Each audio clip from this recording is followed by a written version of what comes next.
10.000 personas, aunque solo estuvieran botando el casco o no. Es cierto. El barco fue construido aquí, el casco. Y el 31 de mayo de 1911 se botó el Titanic. El peso del casco descansaba sobre unas filas de soportes de madera. Para que el barco entrase en el agua tenían que retirarse a mano. Para saber más sobre este procedimiento tan peligroso, el ingeniero naval Rupert Kaiser vuelve a la grada del Titanic con George McAllister. Era el barco más grande del mundo y debió ser un momento muy peligroso con ese enorme buque encima mientras quitaban todos los soportes de madera. ¿Era muy peligroso? Sí, era muy peligroso porque los maderos volaban por todos lados. Podías terminar con una pierna rota. La gente podía morir. Y ocurría. ¿Se doblaban por el peso? Bueno, a medida que se retiraban, el barco se sostenía sobre el resto, así que se arqueaban hasta que salían volando con una fuerza descomunal. ¿Saltaban? Por todas partes. Exactamente a las 12:14 del 31 de mayo de 1911, tras las últimas comprobaciones y a la señal de Lord Pirrie, el presidente de Harland and Wolff, empezó el proceso de botadura. Fue un momento espectacular. El Titanic se movía por primera vez. En 62 segundos el casco de 24.000 toneladas se deslizó por la grada hasta el río Lagan. Para los habitantes de Belfast, ese fue un momento de orgullo, de éxito y de esperanza. Pero tuvo un coste. Un integrante del equipo que retiraba los calzos fue aplastado por los maderos y murió. El Titanic se había cobrado una vida incluso antes de entrar en el agua. Inmediatamente después de la botadura se iniciaron los trabajos para equipar el casco. Se colocaron unas enormes anclas de acero y 4 chimeneas. Solo 3 de ellas tenían una finalidad práctica. La cuarta era para que el Titanic pareciera tan impresionante como sus rivales. 2 enormes motores de vapor lo propulsarían a través del Atlántico. Estaban alimentados por 29 calderas y 159 hornos. Cuando el Titanic navegara, 160 fogoneros los cargarían a diario con más de 600 toneladas de carbón. Cada uno de los motores medía más de 9 metros de altura. Eran los más grandes que se habían construido hasta el momento. Su diseño era muy parecido al de estos pequeños motores que encontramos en un museo de Londres. Rupert ha venido hasta aquí para verlos funcionando y para preguntarle al ingeniero Dick Fillery cómo sería la sala de máquinas del Titanic. Este de aquí es un motor de triple expansión bastante pequeño. Los del Titanic debían ser 5 veces más ancho y 4 más altos.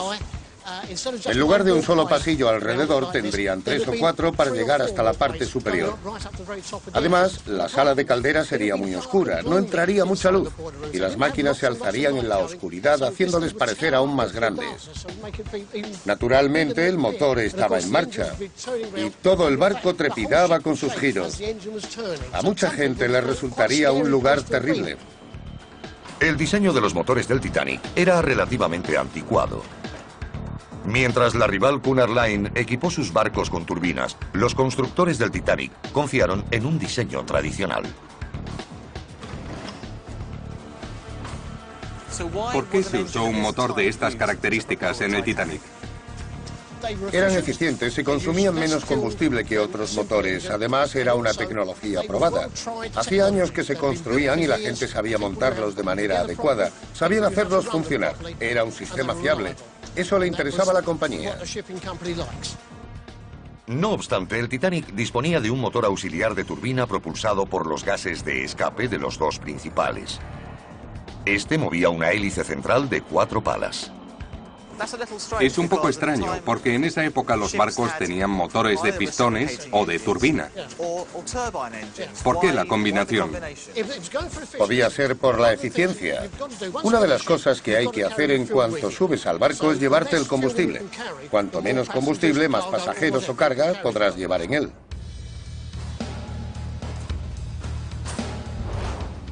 Con los motores montados, el Titanic tenía que pasar del agua a un dique seco para completar el trabajo en el casco. El único que podía acogerlo era el dique seco Thompson.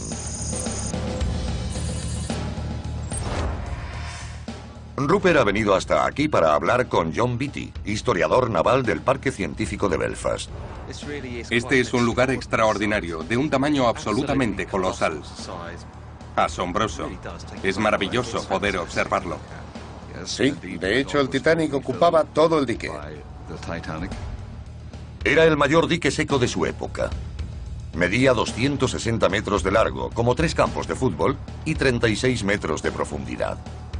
Construir un dique de tales proporciones fue toda una hazaña de la ingeniería. Construir un dique de este tamaño debió ser una tarea inmensa, sobre todo hace 100 años. Lo fue.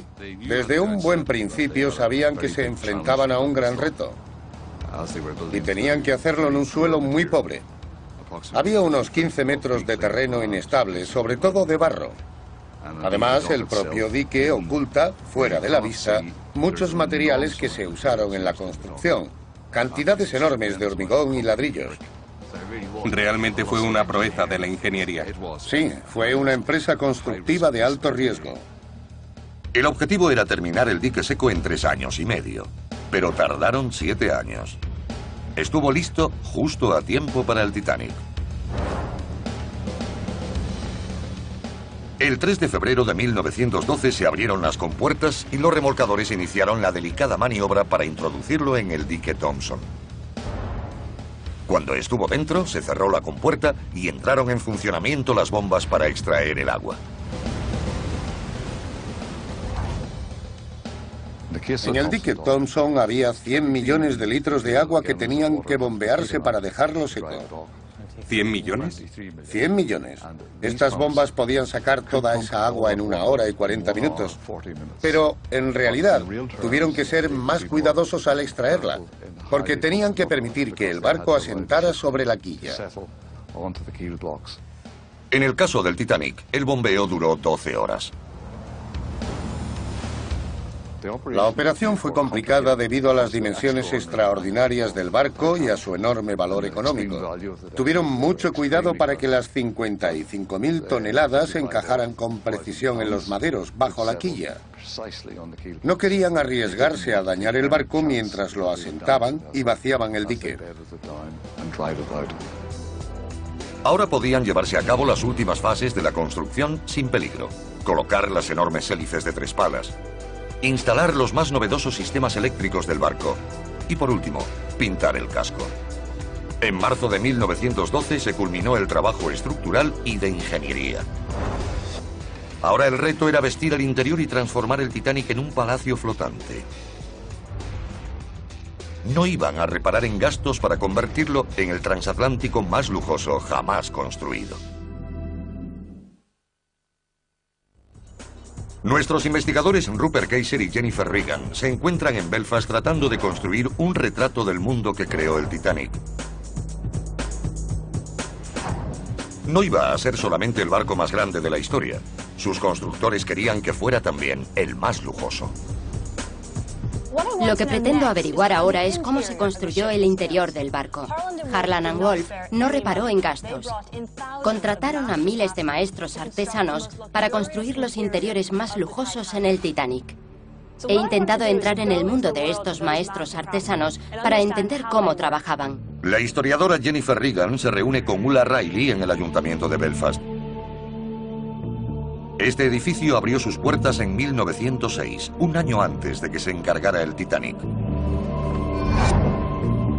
El lugar es un magnífico escaparate del gran diseño y la maestría de los constructores del Titanic.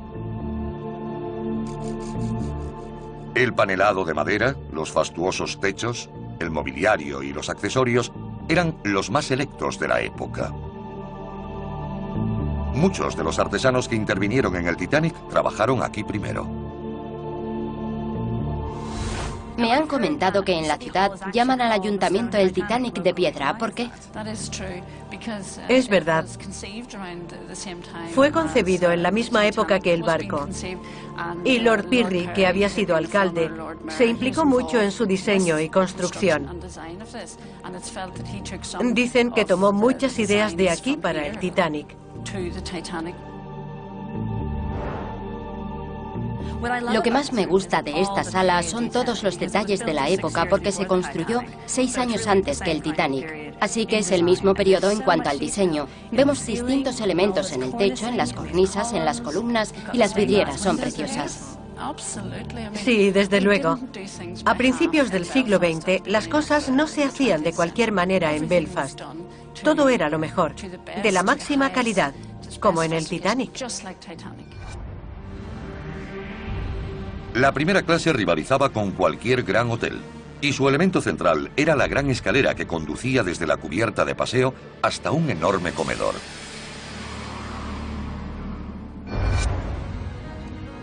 Para saber cómo era exactamente el interior del Titanic, Jennifer ha viajado desde Belfast hasta Northumbria, en el noreste de las Islas Británicas.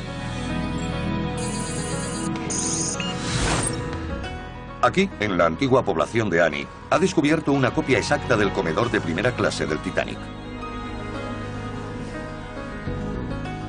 Cuando el Hotel White Swan fue reformado en 1936, usaron parte de la decoración y los muebles del barco hermano del Titanic, el Olympic. Ambos interiores eran idénticos. Los dos barcos fueron diseñados y construidos por los mismos artesanos de Belfast. Y en el vestíbulo del hotel encontramos la única parte que se conserva de la gran escalera del salón de primera clase. John, háblame de esta espléndida escalera tallada. Es un ejemplo magnífico. Esta es la única parte que queda de la escalera del Olympic, idéntica a la del Titanic cuando se hundió en 1912. Es única porque no se conserva ninguna otra de los transatlánticos de la calle Olympic. Los imponentes detalles del comedor del hotel nos muestran más pruebas sobre las habilidades y la pericia de los trabajadores de Belfast. Los techos, vidrieras, apliques y los exquisitos trabajos en madera reflejan la edad de oro de los viajes por mar. Aquí tenemos la oportunidad de percibir cómo debía ser la vida a bordo del Titanic. John, supongo que este es el mejor lugar para saber lo que se sentía al entrar en el gran comedor del Titanic. Por supuesto. Tenemos los increíbles techos de escayola, vidrieras, todos estos paneles. Hay muchísimas cosas. Sí, todo es original. Obviamente el comedor de primera clase del Olympic era mucho más grande que este. Sería 10 veces mayor. Enorme. Me gustaría saber alguno sobre la talla. El trabajo es impresionante. El tallado de la madera del Olympic se hizo en Harland & Wolff, como el del Titanic. Y los artesanos pasaban muchas horas trabajando, de día y de noche, para conseguir estas maravillas.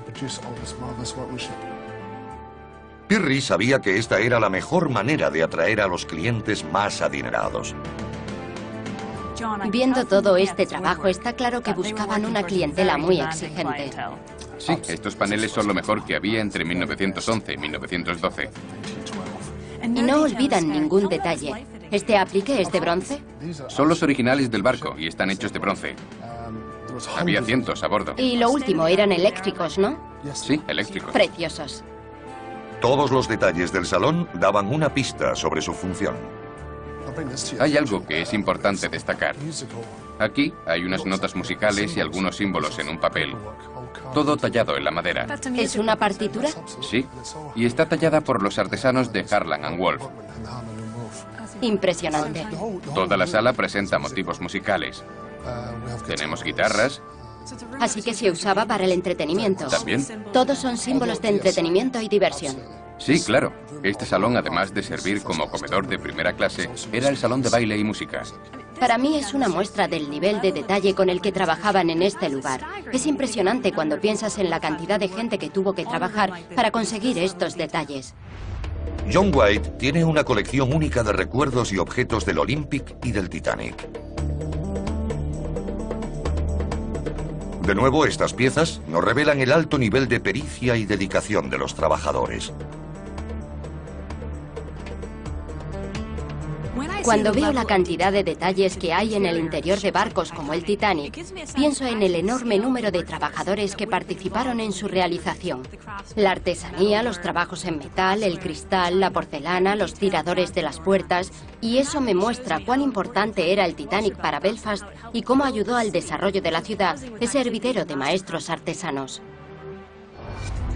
A las 8 en punto de la tarde del 2 de abril de 1912, el Titanic salió de Belfast por última vez. Debía llegar a Southampton para recoger a los pasajeros de su primer viaje transatlántico. El miércoles 10 de abril de 1912, cuando empezó ese viaje, zarpó con las aspiraciones, los sueños y la ambición de una generación. 5 días más tarde, todas esas esperanzas se convertirían en conmoción y pena, cuando el Titanic volvió a aparecer en los titulares, porque el más grande de todos los barcos había desaparecido. El 2 de abril de 1912, el Titanic salió de Belfast en la primera etapa de su viaje inaugural. El sueño de Lord Pirrie tardó 4 años en hacerse realidad. Construir un nuevo buque insignia para la White Star Line. 15.000 trabajadores de los astilleros de Belfast lo habían construido plancha a plancha, remache a remache. Conocían cada tuerca, cada hueco, todos los muebles y accesorios de ese enorme barco. Y estaban inmensamente orgullosos de su logro. Fue una obra maravillosa. Los hombres del astillero construyeron el objeto móvil más grande del mundo en su tiempo. Un gran trabajo, sobre todo de los obreros. El Titanic zarpó del puerto inglés de Southampton rumbo a Nueva York el 10 de abril. Era el barco más grande y lujoso que hubiera visto el mundo. Una pieza única de la ingeniería. Sus 2.000 pasajeros y 1.500 tripulantes creían que estaban haciendo historia. Entre ellos estaba el director de diseño del Titanic, Thomas Andrews, quien llevó consigo a 9 especialistas del astillero, conocidos como el Grupo de Garantía. ¿Qué era el Grupo de Garantía? Era un grupo muy especial de hombres que iban en el primer viaje de cada barco. Eran los mejores trabajadores del astillero y se les escogía a dedo. La competitividad para ir a bordo en el viaje inaugural era muy grande, y cuando sabían que les habían premiado con esa oportunidad, la familia estaba muy orgullosa. Estos hombres acompañaron a Thomas Andrews en el Titanic para solucionar cualquier problema que surgiera. El desastre llegó 5 días después de empezar el viaje. Quizás es la catástrofe más famosa de la historia marítima. Un choque con un iceberg causó unos daños que nadie pudo reparar. Y el Titanic se hundió en 3 horas. Murieron unas 1.500 personas.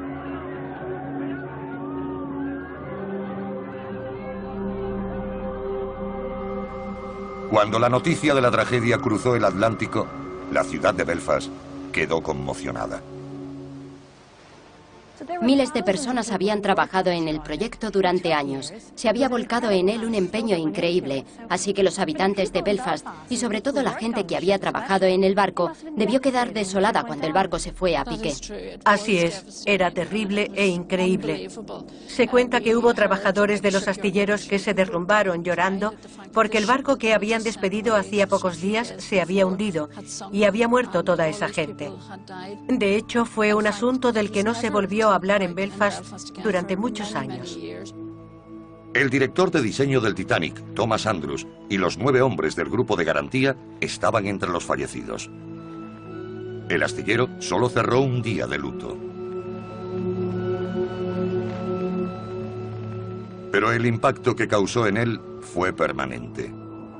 La edad de oro de los grandes transatlánticos había terminado.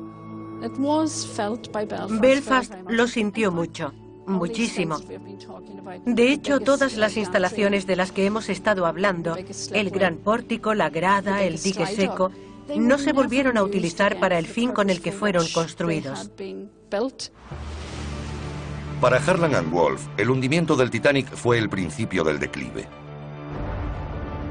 Durante la Primera Guerra Mundial el astillero siguió haciendo barcos, pero las gradas y pórticos que se habían construido para el Titanic nunca volverían a trabajar al mismo nivel. Rupert Kayser ha descubierto una última reliquia de la edad de oro del astillero. Este pequeño y herrumbroso barco, que hasta hace poco yacía olvidado en un puerto francés, es el Nomadic. Iba destinado a llevar a los pasajeros de primera clase desde Europa continental hasta el puerto donde embarcarían en el Titanic. De todos los barcos construidos por Harland & Wolff en su época dorada a principios del siglo XX, es el único que queda. Un equipo de voluntarios tiene la intención de devolverle su esplendor original. El historiador local Stephen Cameron le explica a Rupert por qué el regreso del Nomadic es tan importante para la gente de Belfast. Es el mismo acero, el mismo material, los mismos remaches que están en este barco son los que tenía el Titanic. Ha regresado a Belfast, al lugar donde nació, al hogar del Titanic, y es donde debe estar. Es estupendo volver a tenerlo aquí.